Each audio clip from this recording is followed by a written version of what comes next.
Bonjour, bonsoir, bienvenue sur le plateau de Femmes, le magazine qui donne la parole aux femmes sur tous les sujets qui nous intéressent. Aujourd'hui, nous allons parler d'histoire, nous allons parler de mémoire, de transmission, de sœurs optimistes, de femmes. Nous allons parler d'Harriet Tubman, notamment. Vous êtes sur Zitata, restez là. Femmes, épisode 203, c'est parti. Femme, femme, femme, femme, femme, femme, femme, femme, femme, femme, femme, femme, femme,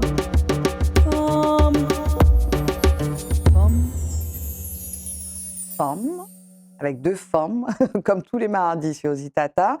5e année quand même hein, qu'on commence là. Ah oui. Pas rien. 203e épisode.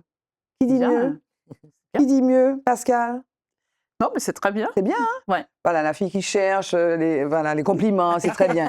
C'est très bien. Merci à Zitata, merci à Max Morose, merci à David, merci à Marty et merci à Pascal Potiron, Rosillette qui est avec nous aujourd'hui. Ça va, Pascal? Oui, ça va, très bien. Merci de nous accueillir. Merci d'avoir répondu à mon invitation. Merci à Daniel Vallée qui nous fait Merci. l'honneur de sa présence, de Merci, passage. Barbara. Ça Merci va, beaucoup. Daniel? Ça va, Ça très va? bien. Oui, oui, Bon. parfait. Merci. Et voilà, j'ai en main un livre, Harriet Tubman. On va en parler. On va parler, on va la présenter, on va parler d'elle. Mais avant, je veux qu'on parle de vous, mesdames. On va commencer par Pascal. Pascal, est-ce que tu peux te présenter, s'il te plaît? Alors oui, donc je suis Pascal Potiron-Rosillette, donc je suis ici en tant que présidente du club Sœurs Optimistes Trinité Saint-Pierre. Le club Sœurs Optimistes, c'est quoi? C'est un club de femmes au service des femmes et des filles. Nous avons plus de 2000 clubs dans le monde entier. En Martinique, nous avons 5 clubs et le club Trinité Saint-Pierre agit particulièrement dans le nord de la Martinique. Alors, quels sont nos domaines d'action? Oui, les thématiques. Voilà, donc la santé, l'éducation, Mhm. l'environnement et le développement durable, la lutte contre la violence à l'égard des femmes et des filles et le leadership et l'autonomisation des femmes. L'éducation aussi, tu l'as dit. Oui, l'éducation. L'éducation. Voilà, l'éducation des femmes et des filles. Ces dernières années, comment vous intervenez sur ces questions-là? Comment vous intervenez en général? Vous avez un plan d'action annuel, pluriannuel? Comment vous faites? Alors, en principe, nous avons un programme annuel. Alors, il faut savoir qu'une mandature de présidente, c'est 2 ans, maximum 3 ans s'il y a une prolongation. Et nous avons un programme annuel que nous faisons en fonction de ces domaines d'action.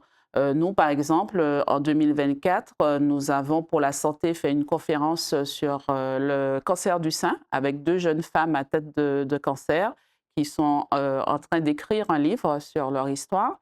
Sur la partie éducation, par exemple, ce qu'on a fait avec Daniel, Daniel, oui. d'aller dans les écoles, présenter le livre sur Harriet Tubman, ça rentre dans l'éducation. Sur les notions de leadership, autonomisation, en mars, nous avons fait un village sur 2 jours, ce qu'on appelle le village Regard de femmes, talent, lumière. Donc, le vendredi matin, il y avait une conférence avec les enfants, avec des femmes inspirantes, pour leur permettre de se rendre compte que, quelle que soit l'origine que nous avons, le niveau social d'où nous venons, nous pouvons accomplir de belles choses. Le soir, nous avons eu une conférence grand public, toujours avec des femmes inspirantes. Et le samedi, toute la journée, il y avait un village avec une vingtaine d'exposantes, des créatrices, soit en bien-être, soit en artisanat, soit en bijoux, de toutes sortes. Et le soir, nous avons fait une remise de prix avec 3 femmes qui ont été récompensées. Le prix Sereine Elle, c'était surtout la partie bien-être. Oui. Le prix Talent au féminin et le prix Envie d'entreprendre. D'accord. Voilà. Et donc, toi, tu es présidente depuis Je un suis an? présidente depuis janvier 2024. D'accord, donc un peu plus d'1 an. Oui. Et bon, j'imagine que tu es membre du Sœurs Optimistes depuis un moment. Pas tant que ça. Pas tant que ça? J'ai été intronisée en mars 2023. Ok, pourquoi tu t'es engagée dans... C'est quoi? Comment on définit le Sœurs Optimistes? C'est une association? Oui, alors, le Club Sœurs Optimistes, c'est une ONG, une organisation non gouvernementale avec une voix à l'ONU, une consultative. Alors, comment on nous définit? Comme une association, un club service, entre guillemets, où nous menons ces actions auprès des femmes Pourquoi je me suis intéressée? Oui, Ben, pourquoi? j'ai eu une rencontre avec l'ancienne présidente, donc ma passe-présidente à l'époque. Et quand elle m'a parlé du son optimiste, je dois avouer que la partie qui m'a intéressée le plus, c'est le leadership et l'autonomisation, parce qu'il faut Oui. savoir que je suis chef d'entreprise, je suis formatrice consultante en santé, sécurité, qualité de vie et conditions de travail. Mhm. Je suis également médiatrice professionnelle et j'ai une expertise sur tout ce qui est prévention des risques psychosociaux, Oui, dans l'entreprise. notamment faire des enquêtes pour les situations présumées de harcèlement. Oui. Et donc forcément, quand elle m'en a parlé, il y a eu une résonance, oui. voilà. Je me suis dit, mais tiens, euh, pourquoi pas m'investir dans des actions pour justement sensibiliser, prévenir, mais accompagner aussi les femmes qui en ont besoin. Oui. Voilà. Comment tu caractérises, alors là c'est la casquette peut-être de consultante Oui. ou d'intervenante dans les organisations, comment tu caractérises précisément la situation des femmes? Alors c'est difficile de généraliser, comme tu Mhm. parles de leadership, tu parles de Mhm. harcèlement, comment dans l'organisation, que ce soit une administration, j'imagine que tu Oui. interviens dans tout type Oui, tout à fait. d'organisation administrative ou privée, Oui. comment tu pourrais caractériser euh, la place, la considération qui est faite aux femmes et la façon dont elles assument ou pas le leadership? Alors, ce qui est intéressant aujourd'hui, c'est que les femmes prennent de plus en plus leur place. Mhm. Ça, c'est une évidence. Néanmoins, on fait un constat, c'est qu'elles ont. Il est nécessaire, malheureusement, que la femme démontre 2 fois plus que l'homme qu'elle a sa place ou qu'elle est légitime à un poste, à une fonction, à un projet. Et c'est là la difficulté, en fait.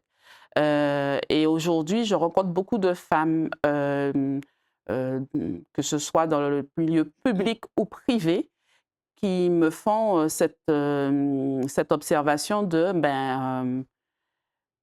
si j'étais un homme, ça se serait passé différemment. Beaucoup de femmes sont confrontées aussi aux situations de harcèlement. C'est vrai. On aura beaucoup moins d'hommes confrontés. Il y en a, hein, mais ils sont beaucoup Harcèlement moins nombreux. moral, Harcèlement moral et harcèlement sexuel, les deux. Et en fait... Tu as à connaître ces situations-là? Oui, Oui. oui, oui, oui, tout à fait. Et moi, avant d'être consultante et chef d'entreprise, j'ai travaillé une vingtaine d'années dans le privé. Oui.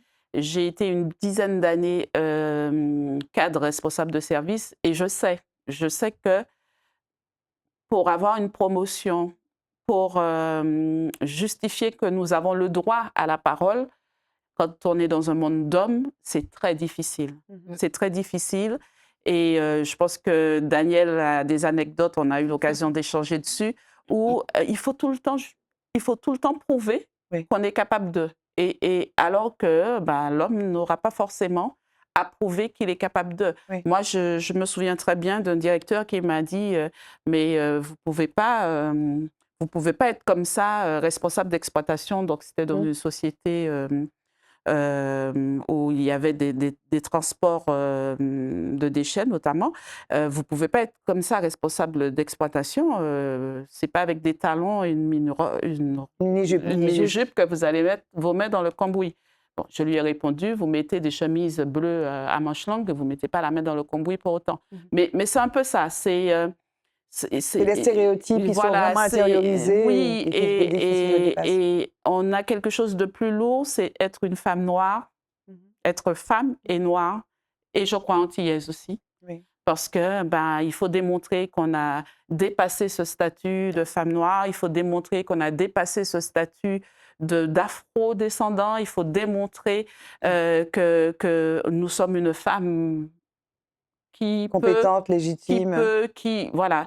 Et ça peut être lassant à la longue parce que quand on est dans une entreprise ou dans une administration et que constamment, pour avoir une promotion ou pour obtenir un projet, ne serait-ce qu'obtenir un projet, la charge d'un projet, il faut ramer. Et puis j'ai envie de dire, avant de te donner la parole, Daniel, d'avoir ton point de vue sur ça, et c'est vrai que c'est difficile de prouver finalement que ce sont ces arrière-pensées sexistes. Là, parce Tout qu'on ne à parle pas fait. spécifiquement de harcèlement, mais Mais- de sexisme. Oui, tout à fait. C'est difficile d'apporter la preuve que ce sont ces arrière-pensées ou bien ces préjugés sexistes qui vont empêcher une promotion, Oui, une évolution de carrière. Tu vas Tout dire, à ah, fait. mais j'ai pas eu la promotion parce que je suis une femme. Comment le prouver, quoi? C'est compliqué, c'est hein. exactement C'est ça. difficile. Oui, c'est Et donc, exactement ces ça. femmes peuvent être dans une situation où elles s'en veulent, en fait, de penser ça, en Mais bien réalité. sûr, Et c'est ça, hein. mais bien sûr, mais Oui. bien sûr. Alors, et on va les mettre dans une situation où on va les culpabiliser d'affirmer cela. Oui. Mais non, tu n'y penses pas. Mais Mais non, voilà, mais non. mais quelle idée! Quelle idée. Voilà, ça va être ça. Et quand on parle de violences faites aux femmes, on a tendance à parler que de la partie harcèlement sexuel ou Oui. agression sexuelle. Mais dès lors que nous avons un langage, une posture envers une femme, il faut savoir qu'aujourd'hui, la violence à caractère sexuel, elle existe dès lors qu'une femme n'est pas consentante sur un type de comportement. Ça peut être des paroles déplacées, bien Ça sûr. peut être des Et paroles. d'ailleurs, et le harcèlement, il faut quand même le souligner, le harcèlement, c'est la répétition. Oui. Le harcèlement, c'est de la répétition. Et par exemple, des blagues salaces dans un environnement, même s'il n'est pas directement peut-être adressé à la personne en question, ça peut être mal vécu, quoi. Oui, oui, bien sûr. Ah, ça peut être mal vécu. Après, la loi évolue énormément et de moins en moins, on a besoin de la notion de répétition. d'accord. Voilà. Donc, ça dépend des contextes, ça dépend vraiment de l'environnement, de la situation. Mais il faut savoir que de moins en moins, la notion de répétition est requise. Il y a des situations où des personnes vont se retrouver inquiétées parce que c'était tellement évident, on ne va pas forcément chercher la notion de répétition. Daniel, est-ce que tu peux te présenter, s'il te plaît? Désolée. D'habitude, c'est plus court. Mais on était au cœur. Non, mais merci.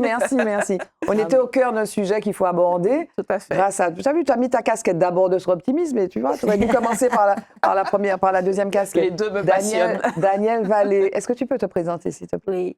En tout cas, tout ce qui se passe là, c'est hyper intéressant et ça fait quand même quelques semaines que je suis avec Pascal et son club Sort Optimiste qui m'accompagne et me professionnalise dans la présentation de mon premier opus Harriet Tubman. Donc, je suis Danielle Vallée, d'origine martiniquaise et capverdienne et autrice du premier opus Harriet Tubman, Vivre libre, life free, qui fait partie de la série que je viens de créer également, Passeuse de rêves. Et tu fais quoi dans la vie? Tu es autrice, mais c'est ton premier ouvrage. Par ailleurs, tu travailles dans quel Oui, secteur? sinon, je travaille dans le secteur du spectacle. Je suis responsable de la programmation Art Vivant au Centre Wallonie-Bruxelles à Paris. Et je suis spécialisée en danse contemporaine et performance. D'accord.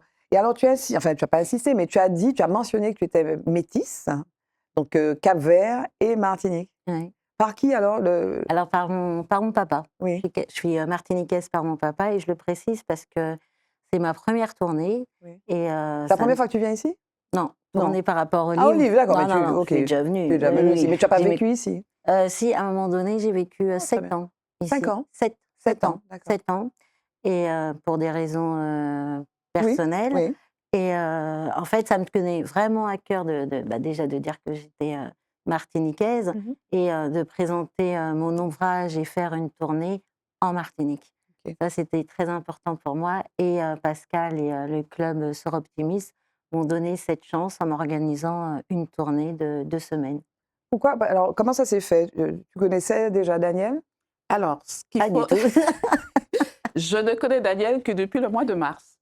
D'accord. Depuis fin mars, en fait, on s'est rencontrés par hasard à Paris, devant le centre Wallonie-Bruxelles. Voilà. Et on a eu un échange, on a une connaissance commune, on a eu un échange rapide où elle m'a été présentée à moi et à mon époux. Et puis, notre connaissance lui dit « Mais montre-lui ton livre, montre-lui ton livre !» Et là, elle me montre le livre et je lui dis « Mais c'est génial !» Et je lui dis « Mais il faut que tu mettes en lumière ce que tu as créé parce que c'est extraordinaire. » Et je lui ai dit « Est-ce que tu peux venir en mai en Martinique ?» Oui. Elle m'a dit « Mais c'est pas prévu ?» Non. OK.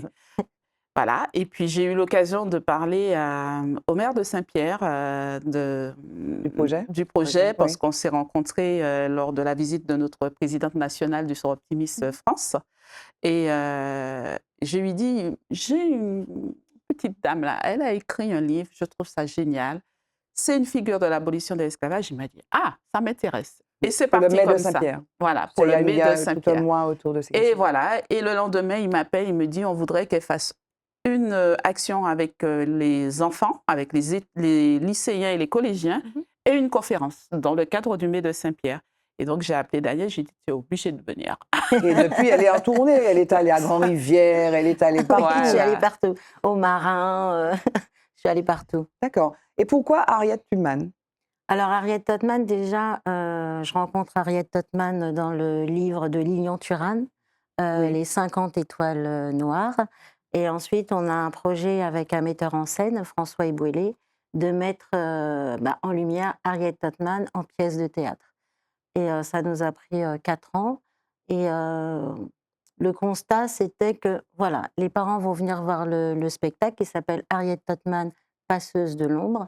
Et les parents et les adultes, en tout cas tous ceux qui Le ont spectacle l'âge... est déjà monté? Oui, D'accord. il est sorti en janvier de cette année, 2025. voilà, à Bruxelles, au théâtre Océan Nord. Qui c'est qui l'a mise en scène? François Ebouélé, un D'accord. metteur en scène, acteur, comédien. Mais alors, tu as écrit le livre en même temps? Non, pas du tout. Comment ça? Oui. Non, pas du tout. En fait, il y a eu des recherches. Ensuite, puisqu'on cherchait un texte pour la pièce de théâtre, et on se rend compte qu'il y a 2 livres sur Harriet Tubman, des livres jeunesse, mais ça convenait pas? ça ne convenait pas. Mhm. Donc, le metteur en scène a fait appel à une autrice qui s'appelle Penda Diouf, et elle a écrit un très beau texte de théâtre pour la pièce. Mhm. Et moi, la réflexion était que les parents vont venir voir le spectacle, aussi les adolescents, mais qu'est-ce qui va rester pour les petits Oui. qui sont restés à la maison? Pourquoi ils n'auraient pas un objet, quelque chose entre les mains qui pourrait les intéresser? Et donc, voilà, l'idée, elle est venue comme ça, de créer cet ouvrage. Oui. Cet ouvrage illustré Oui. avec des légendes bilingues, français, anglais. Donc, il y a 17 illustrations. Oui. Et au départ, c'était vendu après les représentations de la pièce de théâtre. Et le directeur du lieu, il m'a dit, mais c'est pas possible, ça a un tel succès et tout, il faut que tu fasses quelque chose. Et on m'a tellement poussé que, voilà, Tu as fait. il était créé, mais je pensais juste le vendre après les représentations, et ça a pris une ampleur et ça m'a même dépassée. Voilà. Donc, Mais on n'a pas encore dit qui était Harriet Tubman, donc on va le faire après Focus, si tu veux bien, Daniel. bien sûr.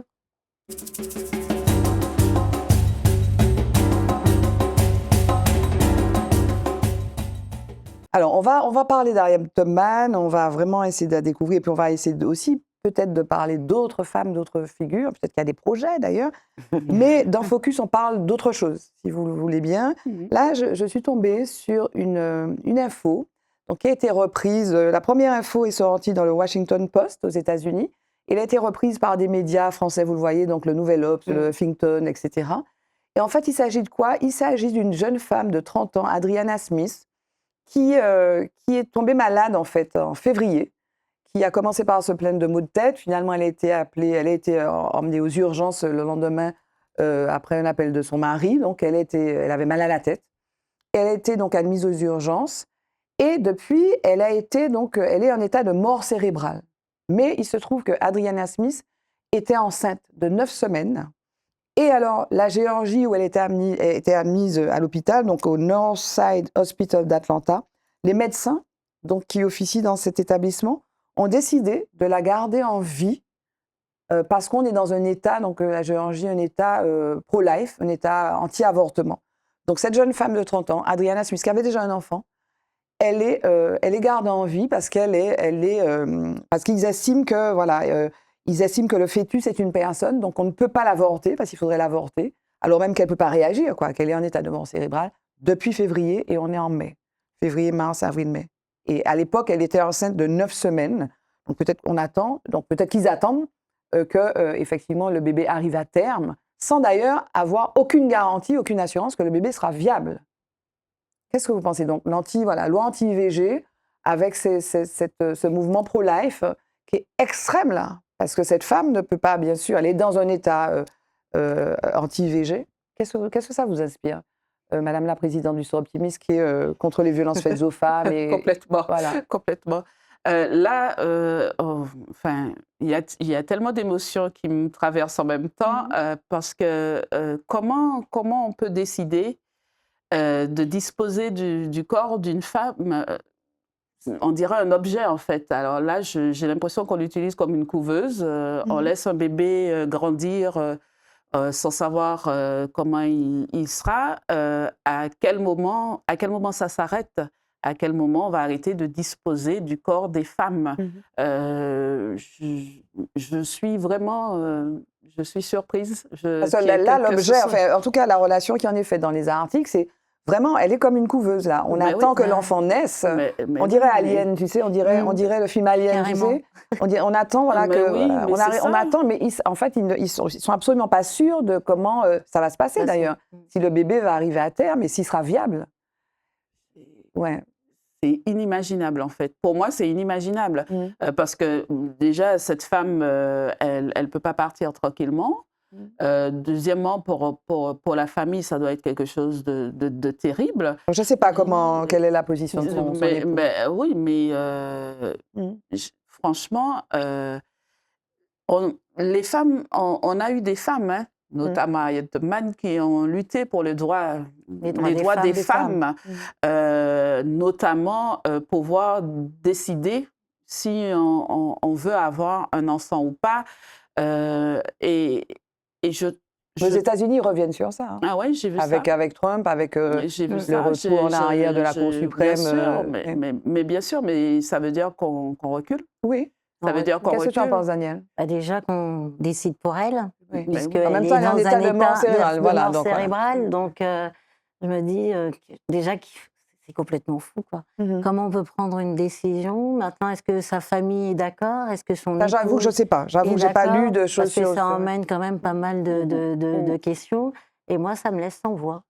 Je trouve ça... en fait, pour moi, c'est tellement irréel que je ne pensais pas qu'un jour, j'aurais pu entendre une chose pareille. Oui. Voilà, en tout cas, voilà, c'est vrai que je voulais juste qu'on en parle. C'est vrai qu'on n'a pas grand-chose à en dire, sauf à rester bouche bée, à se dire exactement. Ça existe, mais en même temps, on est au courant de ce débat qu'il y a et donc cette montée, cette offensive des pro-life, entre guillemets. Là, c'est pro-life à tout prix, là, du coup. Cette offensive des pro-life, notamment avec la Cour suprême qui est revenue sur un arrêt, et puis qui favorise finalement ce retour en arrière hein, sur les droits des femmes à disposer de leur corps. Exactement. Et voilà, je voulais juste vous dire que ça existe. En 2025, ça existe. Ben, c'est bien ça triste. fait peur. Bon. Jingle, mot de femme.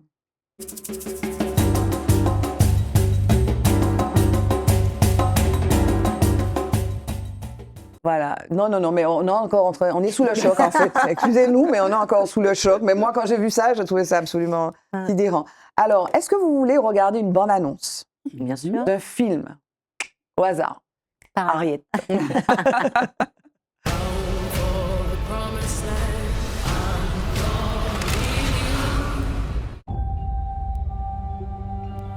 There's not much time.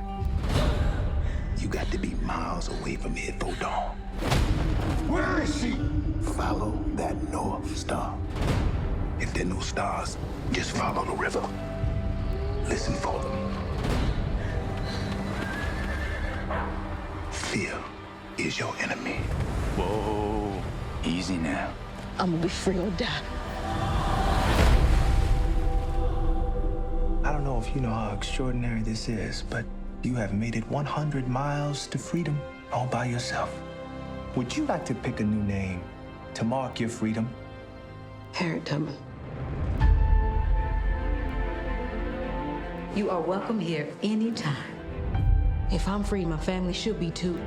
I made up my mind, I'm going back. You're confident, composed. When trouble comes, you'll be ready. Papers. Says here you're 5.5 feet tall. You ain't more than 5 feet. Must have won my high boots that day. Why you back here? It ain't safe. I come to get you. Bring all of you to freedom. know what would happen if you got caught? You got lucky, Harriet. I made it this far on my own, so don't you tell me what I can't do.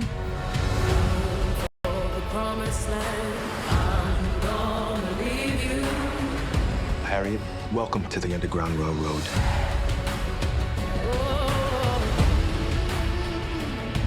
Everybody, everywhere is looking for you. God don't mean people to own people.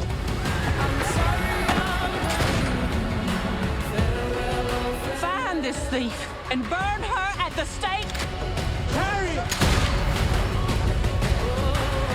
I would give every last drop of blood in my veins until this monster called slavery is dead. Ready?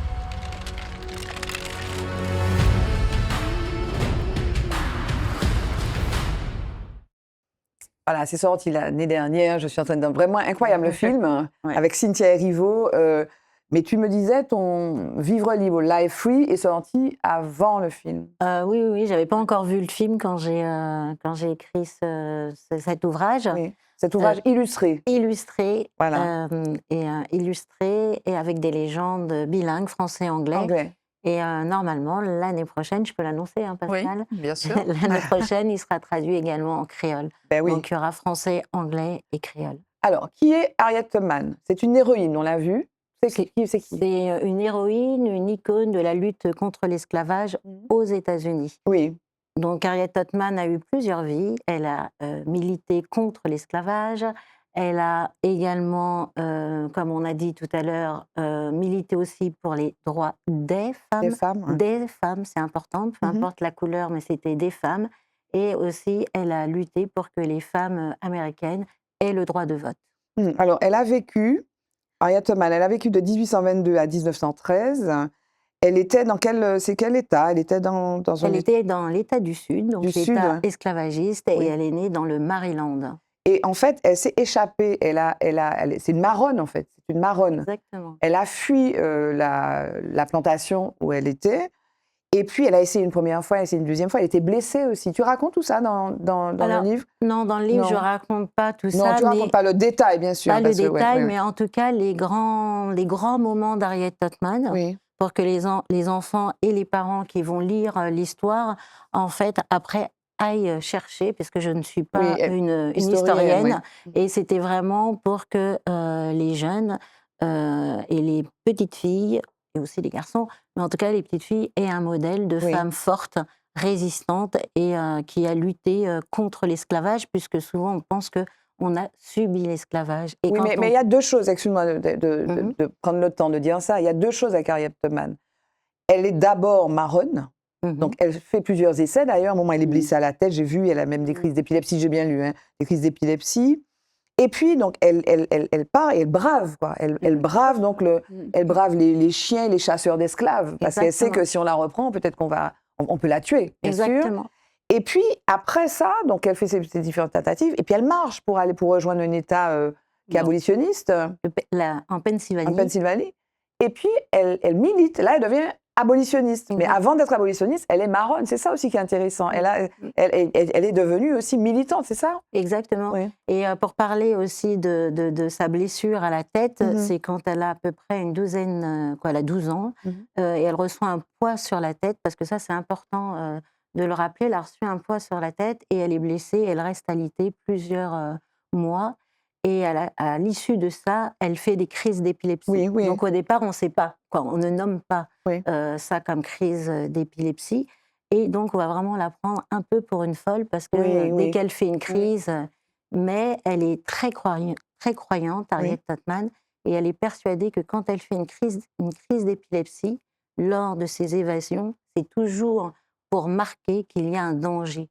Donc, à chaque fois qu'elle a une crise d'épilepsie pendant son chemin vers la Ah, c'est liberté, qu'il y a danger. il y a danger, donc elle change d'itinéraire. Ah, très bien. Tu connaissais Harriet Tubman? Enfin, moi, tu connaissais Harriet Tubman? Alors, en fait, j'ai eu la chance de voir le film avant de rencontrer Daniel. Donc, quand j'ai vu Harriet Tubman, j'étais déjà Mais complètement... tu connaissais pas avant? Mais avant, non. Non. Avant d'avoir vu le film, non. Et en fait, j'étais complètement Intéressée par, en tout cas, par cette histoire. inspirée, Oui. mais bien sûr. Mais Alors, bien sûr. c'est vrai qu'on en avait beaucoup parlé, et tu m'as reprise effectivement avant. On avait beaucoup parlé en 2016, parce que Barack Obama avait annoncé fait.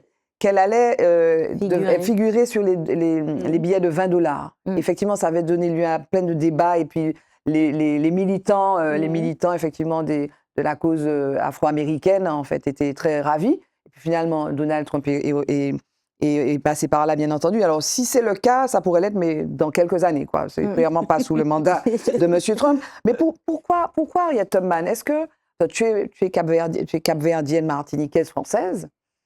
Il n'y avait pas d'icône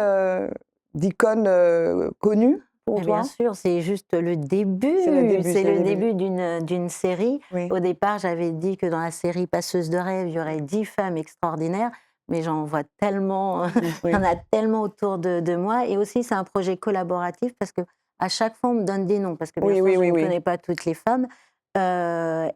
Donc, il fallait commencer par quelqu'un, et pour moi, c'était une évidence de commencer par Harriet. Mais à quel âge tu l'as connue? Tu m'as dit à quel âge? Je devais avoir. Maintenant, je suis un peu. Non, mais c'était Ah oui, c'était il y a longtemps. il y a très longtemps. Non, il y a longtemps. Je crois que le livre de Lilian Thuram, oui, je l'ai eu. Oui. J'étais une Il y a jeune un moment, adulte. oui, il y a- Ouais, il y a- j'étais il y a une un jeune moment. adulte. Mais dans ton enfance, et toi non plus, dans ton enfance, on t'a jamais parlé ni d'Harriet Tubman, ni de Queen Nanny. Alors, je voulais qu'on parle des autres femmes dans notre environnement caribéen, ni de Mulâtre et Solitude. On t'a parlé de la Non. Mulâtre et Solitude? Et Dans mon surtout- enfance, non. Non. Mais surtout, moi aussi, je voulais créer ce genre de livre Mhm. parce que, comme tu l'as rappelé, moi, je suis née en France, Oui. en métropole, et j'ai fait mes classes, j'ai tout fait en métropole, Mhm. et je n'avais pas eu de modèle, Oui. ni dans les livres d'école, ni dans les récits officiels. Donc, pour moi, ça me semblait important de prendre une femme et de montrer qu'on a lutté. Parce que quand on parle de lutte contre l'esclavage, on ne pense jamais à une femme. On C'est pense vrai, à un homme, Oui, on pense, mais oui. certainement pas à une femme. C'est-à-dire que ici en Martinique, on a un exemple, mais pas de l'esclavage. C'est-à-dire que quand on parle de la résistance, par exemple Saint-Pierre ou le 22 mai, ce qui s'est passé à Saint-Pierre le 22 mai, on parle de Romains pour identifier, enfin personnifier un petit peu ce qui s'est passé. Et puis les révoltes en amont, mais c'est vrai que des icônes, en tout cas, on n'a pas de noms qui viennent aussitôt. On pense à Romain, il y a quelques autres personnes auxquelles on pense qui sont des hommes. En revanche, après, il y a une héroïne en 1870. Il y a Lumina Sophie. Il y a Lumina Sophie. Et on t'a soufflé ce mot-là. On va oui, peut-être oui, la oui, voir. oui. Lumina Sophie, c'est on a une sélection de quelques images de femmes. Donc il y a Lumina, il y a un dessin de Lumina Sophie. Elle, c'est la mulâtresse solitude. Tu vas t'intéresser, tu connais? Oui, oui, Ouais. Monsieur le maire La de mulâtresse Saint-Pierre, il la m'en a mulâtresse parlé des solitude deux, qui s'est voilà. surtout illustrée en 1802 en Guadeloupe, pendant la guerre de Guadeloupe, qui s'est opposée au rétablissement de l'esclavage en Guadeloupe. Donc, effectivement, et tu trouves, alors il y a une statue de la mulâtresse à Paris, mais il y a aussi une statue en Guadeloupe. Alors, donc, voici Lumina Sophie, une représentation de Lumina Sophie. Et puis, j'ai voulu qu'on regarde aussi, qu'on voit la Queen Nanny. Est-ce que c'est un personnage, Queen Nanny, donc Queen Nanny, Queen of the Maroons. Donc, c'est un personnage extrêmement connu qui, elle, figure sur les billets en Jamaïque, extrêmement connu de la résistance, en fait, à l'esclavage en Jamaïque. Et puis, des femmes, c'est une figure très forte. Donc, ce sont peut-être des femmes qui vont donner lieu à des livres, non? Bah oui, mais après, comme je disais, on peut tout toucher. Il n'y aura pas simplement des femmes qui ont lutté contre l'esclavage. Il y aura d'autres aussi, peut-être Bien des sûr. scientifiques, peut-être aussi. Il y a des des ouvrages femmes. qui sont faits. Il y a Sylvie Mélien qui a fait un très bel ouvrage sur des femmes, notamment des figures héroïques, dont des femmes qui ont résisté, notamment pendant la période esclavagiste. Mais toi, c'est... Mais c'est surtout des femmes, en tout cas, par exemple, chez nous, en tout cas, Harriet Tubman, il n'y a pas grand-chose, il n'y a pas beaucoup de livres, elle était peu connue, donc pour moi, c'était important, c'est surtout ça, c'était important de la faire connaître. Après, s'il y a déjà des ouvrages et tout, si vas c'est regarder, déjà là, oui. je vais regarder. Mais c'est un ouvrage mais, illustré, toi, c'est ça? Voilà, un ouvrage illustré. Oui. À qui ça s'adresse? Ce sont des jeunes, des enfants? Ben, cet ouvrage illustré, la particularité, c'est que c'est à partir de 5 ans. Oui. Mais n'empêche que moi, quand je l'ai pris, je prends plaisir. C'est comme des mandalas, c'est ça? Je prends plaisir. Oui. Nous avons fait de belles expériences dans les différentes écoles où j'ai accompagné Daniel, où les enfants s'approprient les différents dessins. Ils ne font pas que du coloriage, en fait. Ils vont modifier les dessins. oui. Au lycée Victor Anissé, on a vu une Ariette avec foulard madras, on a vu une Ariette avec des locks, Ah oui. avec le foulard rouge, vert, noir. On a vu une Ariette avec la cigarette. Enfin, il y a eu vraiment différentes versions d'Ariette. Et c'est ça qui est intéressant, c'est que oui, à partir de 5 ans, mais même adultes, hein, parce qu'au lycée Victor Anissé, ce sont de jeunes adultes. Et, Vous ne connaissez pas le personnage? pour la plupart, ils ne connaissaient pas, voilà. Et dans les écoles primaires, en principe, ils ne connaissent pas. Nous avons fait une intervention à l'EHPAD du Marin avec les résidents de l'EHPAD du Marin. Là aussi, c'était très intéressant et ils ne connaissaient pas non plus. Et l'accueil est toujours vraiment un très bel accueil, souvent de surprise, mais d'encouragement pour Daniel parce que au-delà de la figure de l'abolition de l'esclavage, on a une femme qui, Daniel le raconte très bien lors des conférences, elle a sa carte ou sa Bible quand elle guide les esclaves. Elle en a sauvé plus de 300, c'est bien ça? Oui. Mais c'est ni lire ni écrire. Ah oui. Oui, c'est ça. C'est la force et le courage qu'elle a. Et c'est une femme qui sait ni lire ni écrire, mais ce qu'elle sait, c'est qu'elle veut être libre et qu'elle ne veut pas rester dans cet état. Et j'aime à dire aussi qu'Harriet Tubman disait qu'elle aurait pu libérer plus d'esclaves si les esclaves eux-mêmes savaient que ce n'était pas leur condition. Parce que donc elle s'est libérée, elle est devenue abolitionniste, mais elle a agi, c'est-à-dire que c'était pas seulement la parole, elle est retournée, elle a aidé. Raconte-nous ça. Elle a aidé, ouais. Un soir, elle décide de partir. Tout est planifié. Elle décide de partir, mais en amont, elle annonce à son mari qu'elle va se sauver, qu'elle va partir. Et celui-ci, qui est affranchi, est prêt même à la dénoncer. Donc, parce que lui voulait vraiment rester dans sa condition, mais chacun fait ce qu'il veut. Mais pour Harriet, c'était impossible d'avoir des enfants esclaves. Donc, c'est pour ça qu'une nuit, elle décide de traverser beaucoup d'États, entre l'État du Sud, le Maryland, jusqu'en Pennsylvanie, toute seule. Et là, beaucoup d'hommes ont trouvé ça extraordinaire, puisque quand elle arrive dans l'État du Nord, il y a même des gens, ils ont beaucoup de mal à la croire, en disant que c'est pas possible, tu n'as pas pu faire ça seule. Et donc, elle reste dans l'État du Nord pendant 1 année, à mettre de l'argent de côté, parce que pour elle, il n'y a pas de goût dans cette liberté si ses parents sont encore esclaves. Donc, elle décide une première fois de retourner pour libérer son mari. Et elle s'aperçoit que son mari s'est remarié. Donc, ça aussi, ça c'est quelque chose qu'on voit bien dans le film, elle est vraiment déçue. Donc, elle décide de libérer d'autres esclaves et des membres de sa famille. Et elle va faire ça pendant une dizaine de fois, retourner à chaque fois du nord dans le sud, en risquant sa vie, parce qu'on peut imaginer que si elle avait été attrapée, ce qu'elle aurait dû subir. Et sa tête était mise à prix à 40 000 $. Donc, il y a eu beaucoup de chasseurs d'esclaves qui voulaient absolument attraper Harriet pour pouvoir avoir ces 40 000 $. Et heureusement pour nous, elle n'a jamais perdu un seul esclave et personne n'a pu l'attraper. Et donc, quand les enfants que vous avez rencontrés, ils reçoivent cette histoire, donc ils en retiennent quoi? Donc, ils se l'approprient, c'est ce que tu disais. Ils retiennent quoi de ce personnage? Ils retiennent surtout une femme courageuse, souvent, c'est le mot qui revenait, qu'elle était courageuse, symbole de liberté. Donc, on a eu beaucoup, en conclusion, en fait, ce sentiment que les élèves comprenaient, et c'est pour ça que le Club Sœurs Optimistes s'est intéressé davantage à cette histoire, c'est qu'ils ont compris à un moment donné que si on veut, on peut. Qu'il ne faut pas se fixer des limites et il ne faut pas laisser les autres nous fixer des limites. C'est-à-dire que Harriet Tubman, son mari ne l'a pas suivie. Quand elle revient le chercher, il est remarié, il veut la dénoncer, mais elle continue. Elle ne sait pas lire, elle ne sait pas écrire, elle est épileptique, mais pourtant, elle Elle y continue. retourne, oui.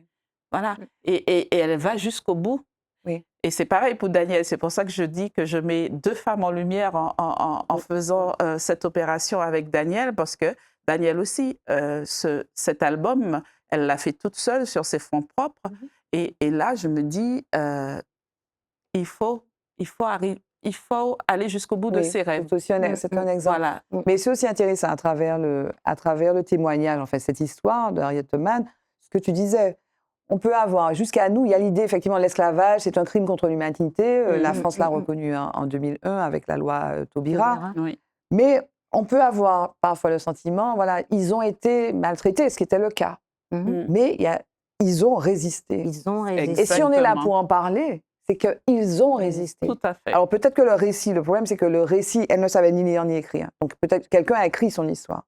Oui, quelqu'un a écrit son histoire, mais c'est sorti de sa bouche. Voilà. C'est Mais elle c'est qui a la raconté difficulté son qu'on a, peut-être, parce que la difficulté qu'on a, c'est que ces histoires-là nous arrivent peut-être. Tu vois, on disait que pour la Martinique, on a Romain, mais quelles sont les autres? Mais il y a eu des héroïnes. Il y a eu des héroïnes, mais leurs histoires ne sont pas arrivées encore jusqu'à nous.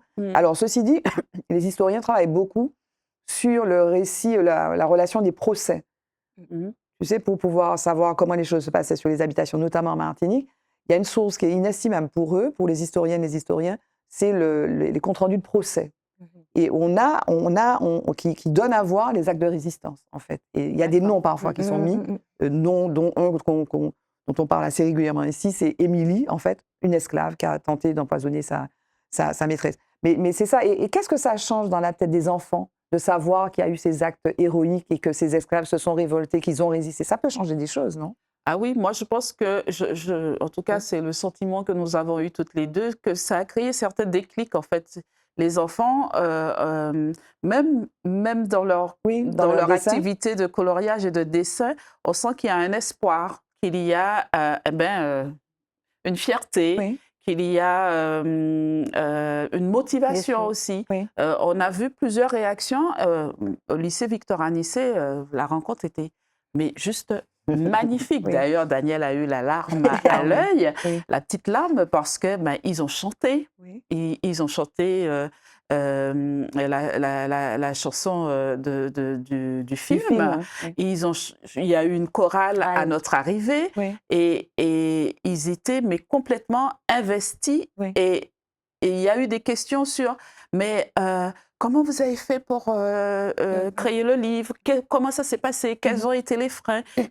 Et là, on sent qu'il y a un espoir de finalement, on peut y aller. Et c'est ça qui est intéressant. Moi, je trouve, dans notre action de leadership, autonomisation, on y est complètement, et de l'éducation aussi, on y est complètement, parce que, bien sûr, on leur permet de découvrir une figure de l'histoire de l'esclavage, mais qui a réussi à sauver, parce qu'on parle beaucoup de la résistance, on parle beaucoup de la mise en esclavage, pour reprendre le terme du maire de Saint-Pierre, mais on parle peu, mais vraiment peu, du fait qu'il y a des personnes qui ont eu ce courage, qui ont pu user de stratèges pour pouvoir sauver des esclaves. Quand on voit qu'elle a sauvé 300 esclaves en faisant ce trajet, quand on voit que quand elle était soldate, avec une cargaison, Daniel en parlera mieux que moi, ils ont sauvé 700 esclaves. Donc, c'est quand même formidable. Donc, les enfants entendent et vraiment, on sent qu'ils se l'approprient. Il y a une certaine fierté et de se dire, donc il y a eu ça. Oui, il faut raconter ces histoires. Ah oui, il faut et donc, raconter tu mets ça. l'histoire à hauteur d'enfants, notamment. Voilà. Et aussi, ce qui est important, c'est qu'Harriet, elle a mené plusieurs combats. Elle a mené le combat contre l'esclavage. Elle s'est engagée comme soldate, infirmière, éclaireuse. Et après ça, elle s'est engagée auprès des femmes. Donc ça, oui, c'est vraiment un combat. Et ce que j'avais envie de montrer, et aussi...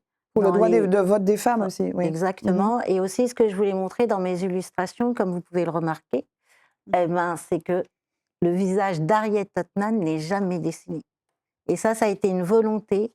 Et après, et sur chaque page, Harriet Tubman a un visage différent. Ah oui, c'est vrai. Voilà, c'est parce que je voulais que chaque enfant, chaque petite fille, chaque adulte, chaque femme puisse se reconnaître dans une Et Harriet à la Tubman. fin, d'ailleurs, c'est à ton tour, dessine Tina Harriet Harriet Tubman Tubman. comme tu veux.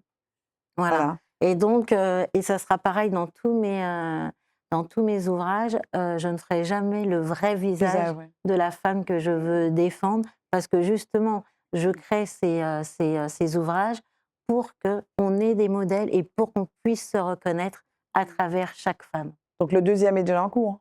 Mais bien sûr que si. Et donc vous, Optimiste accompagne Daniel. Voilà, c'est ça. C'est une commande. Elle a une d'écriture. commande Ouais, c'est génial. pour mettre Super. en lumière, bien sûr, des femmes de Martinique, Oui. particulièrement une, mais on va peut-être en avoir plusieurs. Oui. Et oui, il y a une commande. Et il y a une commande aussi pour la traduction en créole, parce que dans beaucoup d'écoles où nous sommes allés, il y avait des classes bilingues, Oui. français-créole. Et donc, du coup, le projet, c'est de lancer un concours où ces différentes écoles vont traduire chaque phrase et pourront être mentionnées dans le livre. À ce stade de l'émission, je vais vous demander de parler d'un homme. Oups. Voilà, j'adore. C'est toujours, voilà. J'aime beaucoup la réaction après cette question. C'est inattendu. Alors, Daniel, est-ce que tu peux parler d'un homme? Ben, oui, je vais parler d'un homme puisque le projet Harriet Tubman n'a pas été fait seul. En tout cas, l'ouvrage Harriet Tubman, Vivre libre, Life Free, oui, il a été créé par Daniel Vallée, une femme, donc par moi. Mais l'idée est partie quand même de la pièce de théâtre Harriet Tubman, Passeuse de l'ombre, qui est créée et mise en scène par François Ebouélé, un metteur en scène, comédien, qui vit en Belgique. Tu ne m'as pas parlé de ton association Cœur d'Art. Ah ben oui, mais c'est moi, je suis encore une femme, je suis pas d'homme. C'est quoi Cœur, parle-moi de Cœur d'Art. Eh ben, c'est quoi? Cœur d'Art, C'est une association? C'est quoi. mon association et qui met en avant des projets Oui. artistiques. Quoi. D'accord. Il soutient des artistes et des créations artistiques, peu importe sous n'importe quelle forme. Ok. Un homme. Pascal, il faut parler d'un homme. Il faut parler d'un homme. Ouais, il faut. Il faut parler d'un homme. Alors, de quel homme je vais parler? Ben, je pense que le nom qui me vient là tout de suite, ce serait Frantz Fanon. Ah oui. Voilà. C'est son année, l'année de son Voilà, c'est centenaire. ça. Pardon, moi, j'ai Ce pris. serait Frantz Pardon? Fanon. Waouh, il a pris un nom. Oui. Frantz Fanon, génial. Oui. Ouais, c'est le nom qui me vient. Alors, certainement parce qu'on est dans ce Qu'est-ce que tu contexte. sais de lui? Qu'est-ce que tu veux retenir de lui? Dis-nous, ton Frantz Fanon à toi, c'est qui? Mon Frantz Fanon à moi, c'est celui qui a écrit Peau noire, masque blanc. C'est un livre que j'ai lu, qui m'a beaucoup marqué. Et parce que je me suis dit, mais oui, mais c'est exactement complètement ça. vrai. Oui. C'est complètement vrai. Et quand il parle de l'aliénation de l'homme noir, je me dis, mais on y est complètement. Et c'est encore d'actualité. Oui. C'est encore d'actualité dans le sens où on a du mal à... Alors, on a fait beaucoup de progrès. Hein. On a fait beaucoup de progrès. Maintenant, on n'a pas forcément envie de ressembler Au modèle européen qu'on nous donne. Maintenant, les femmes gardent leurs cheveux naturels, etc. Il y a des avancées, mais il y a encore beaucoup de travail. Il y a encore beaucoup de travail parce que on est, je trouve, hein, ça c'est, je trouve qu'on est encore dans un esclavage moderne. Je parle de la pensée, Oui. de la pensée où déjà, premièrement, je trouve que peu d'Antillais ou peut-être de Noirs, si je peux m'avancer à dire ça, ne connaissent pas l'histoire. Oui. Ne connaissent pas l'histoire. Voilà, on a plus d'années où on a été, où nos ancêtres ont été esclaves que d'années où on est libre. Oui. Et donc forcément, il nous faut plus de temps pour comprendre et pour imaginer qu'est-ce qu'on fait de cette histoire. Donc moi, on parle de résilience, on parle de retrouver ses racines. Il y en a qui sont pour, il y en a qui sont contre, mais on a besoin de tout. Et pour faire quoi? Voilà, et pour faire quoi? Mais en fait, c'est notre histoire. Bien sûr. On ne peut pas... mais qu'est-ce qu'on en fait et qu'est-ce qu'on en fait sans garder un modèle type européen. C'est qui nous sommes. Et en fait, nous sommes des personnes extraordinaires qui viennent de personnes qui ont été les plus courageux, les plus forts, les plus stratèges, les plus tout. Les plus vaillants, oui. C'est ça? Oui, et puis bon, il y a cette partie-là, et puis il y a aussi d'autres parties qui ont été les plus courageux, les plus vaillants, machin, mais aussi une partie qui ont été les esclavagistes, ceux qui ont mis en esclavage, etc. Tout à fait. Parce qu'on veut, cette question-là n'est pas posée. Voilà, cette question-là n'est pas posée, quoi. Parce que à l'abolition, le nombre de personnes à l'abolition qui venaient directement d'Afrique n'était pas énorme, hein. Tu vois, donc c'est aussi, il y a une partie de nos ancêtres qui viennent, bien sûr, qui ont été des esclaves vaillants, des Harriet Tubman, des Béatrice Solitude, etc., des Émilie, etc. Mais il y a aussi une partie, en tout cas, ceux qui sont métissés, plus métissés, où il y a eu l'autre partie, le blanc esclavagiste, le colon esclavagiste, le colonisateur, etc., etc. Et on peut pas l'ignorer, ni l'un ni l'autre. Voilà. On ne peut pas ignorer ni l'un ni l'autre. Enfin, moi, de temps en temps, je glisse ça. C'est une réalité. Voilà. C'est une réalité. C'est comme Harriet Tubman, on parle de l'esclavage, mais ça fait partie de notre histoire. Oui. Pas simplement des Noirs, notre histoire. Oui. Et donc, c'est ça, c'est important de le dire. Jingle, le mot de la forme.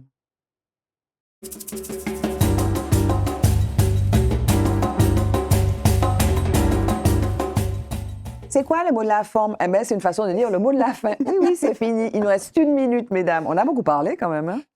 On a dit plein de choses. Hein. Tu as oublié, mais harcèlement. On a dit plein de choses au début. Et toi aussi, Cap-Vert, Martinique, etc. Le mot de la forme, le mot de la fin, Daniel, ce serait quoi? Qu'on soit toutes des Harriet Tubman. On les trouve où? On les trouve. Donc, on le trouve pas forcément dans les librairies. Pas pour l'instant, mais bientôt. Et ça va venir. Ça va venir. Ok. Donc, le mot de la fin, ce serait? Qu'on trouve tous, qu'on trouve Harriet un petit peu partout et qu'on ait la force et le courage. De le trouver en nous? Je fais un geste, je la déstabilise. Mais non, parce que je croyais que tu avais recommencé. Non, je veux que en fait, le but de cet ouvrage, c'est pour donner la force, la puissance et de faire comprendre aux enfants que quand on a des rêves, il faut aller jusqu'au bout. Le mot de la fin, ce serait quoi, Pascal? Le mot de la fin, ce serait que chacun croit en ses rêves. Okay. Chacun croit en ses rêves et aille jusqu'au bout de ses rêves et qu'on ne se laisse pas limiter par nos croyances ni par les personnes qui nous disent « mais non, tu ne vas pas y arriver », etc. C'est vraiment qu'on puisse donner cette notion de confiance en soi, d'estime de soi. Je pense qu'il y a un cours qui manque dans les écoles. C'est ça. C'est le cours de confiance en soi et d'estime de soi. Soyons toutes des Harriet. Soyons toutes des Harriet. Et des Daniel. Et des Daniel. Merci Pascal Potiron-Rusillette. Merci Daniel Vallée. Et puis merci à Harriet Tubman de nous avoir réunis aujourd'hui. Merci à vous de nous suivre avec cette fidélité. Merci à David, merci à Marty. Je vous retrouve le mardi, toujours au même plaisir, avec des femmes tout aussi inspirantes et extraordinaires. Bye bye, à bientôt. Femme. Femme. Femme. Femme. Femme.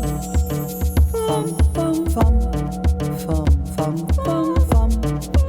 femme, femme,